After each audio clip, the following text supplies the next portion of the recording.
Good morning. कशा आहात सगळे? मी मस्त आहे, मजेत आहे. आणि आज बघा मी ना हॉस्पिटलमध्ये आलेले. हॉस्पिटलमध्ये आल्यामुळं मला ना आता इथं आल्यानंतर ना वेगवेगळे रुग्ण बघितले ना आपलं काय दुःख आहे ना ते विसरायलाच होतं मित्रांनो. खरं तर सांगते, कारण कसं आपल्यापेक्षा जास्त दुःख असणारे पण इथे खूप जण भेटतात ना, त्यामुळं आपल्याला वाटतं की मग आपण काय आपलं दुःख तर कमीच आहे यांच्यापेक्षा. केस पेपर चालू झाला वाटतं, जायला पाहिजे मला. 2 मिनटं व्हिडिओ काढायला बसले तोपर्यंत केस पेपर पण चालू झाला.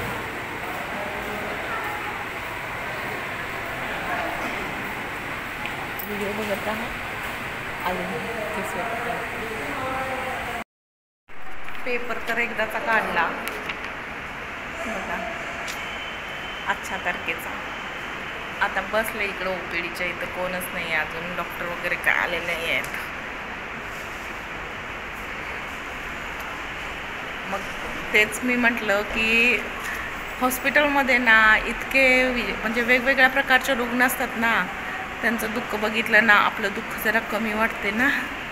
खरोखर मला तर असंच वाटते की देवा जे पण दिले ते म्हणजे काय म्हणतात त्याला, सहन करण्याची शक्ती पण दिली ना देवानं. त्यामुळं खूप खूप आभार मानते मी देवाचे.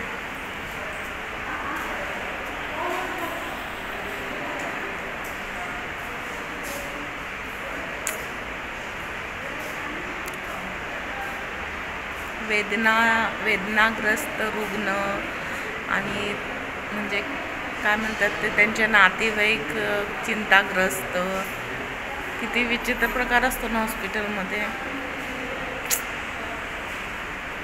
कुणावर अशी परिस्थिती येऊ नये, पण असं आहे ना की असं पण नाही की सगळेच जर म्हणजे हे झाले तर अवघड होईल ना. मग दुःख नावाचा प्रकारच राहणार नाही पूर्ण जगात, आणि असं काय होणार नाही आहे. त्यामुळं जे आहे ते आहे, स्वीकारायला पाहिजे.